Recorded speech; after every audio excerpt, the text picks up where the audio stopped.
Welcome to Coolbridge Energy and to the second generation of our smart load centers. Homeowners want to be able to consume as much of their solar and battery storage as possible, and this is where our dual bus architecture really comes into its own.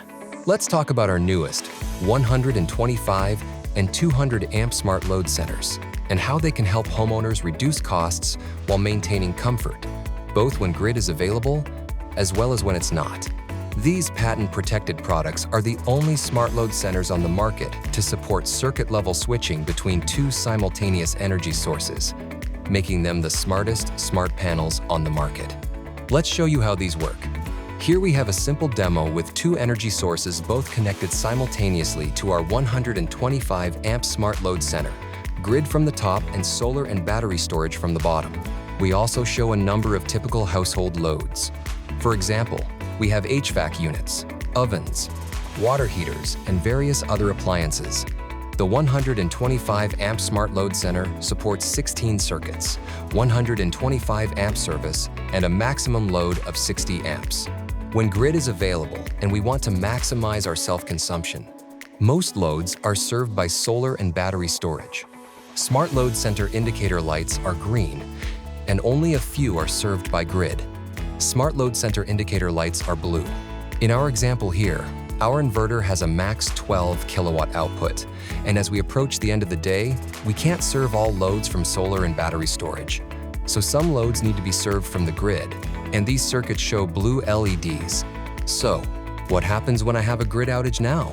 Since my solar and battery storage can't serve all loads and grid is not available, I have to shed these loads.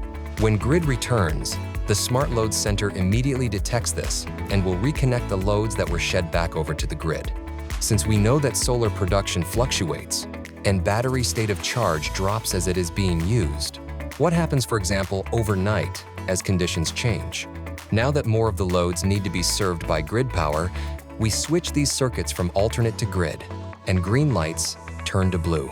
As solar production ramps up the next day, and production and storage eventually reach maximum levels, we switch all circuits over from blue to green, and now everything can be served by solar and battery storage. But how does this work if we are running during an extended grid outage?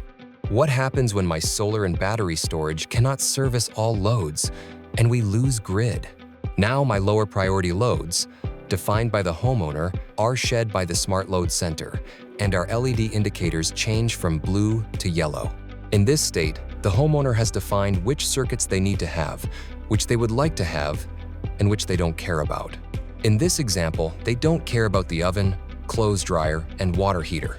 But if they suddenly want to use the dryer, they can promote this circuit. The dryer circuit is now live, and the system prioritizes by turning off another circuit, in this case our HVAC unit. When my dryer has completed its cycle, I can demote it, and my HVAC will come back on. When grid is restored, those loads are reinstated and connected back to their previous state on the grid. In certain cases, during bad weather or maintenance on my solar and battery system, I want all circuits to be serviced from the grid. And when I lose grid, my high priority loads are switched to alternate, from blue to green, and those lower priority loads which can't be served due to inverter limitations are shed. When grid is restored, all circuits are switched back to grid, from green and yellow to blue. All this functionality is replicated in the 125's big brother, the 200 amp Smart Load Center, which can support 32 circuits, a 200 amp service, and a maximum load of 60 amps. Our installer and homeowner apps make setup and day-to-day management a breeze. See what percentage of energy is being serviced by grid versus alternate. See how each circuit is currently configured, where it is taking power from, if circuits are paired, and what current is being drawn to service each load. See a summary of source usage, as well as what each circuit is currently using, and its peak and average usage over time. Thanks for watching and learning how our Smart Load Centers can help you. Please visit our website at www.coolbridge.com to learn more.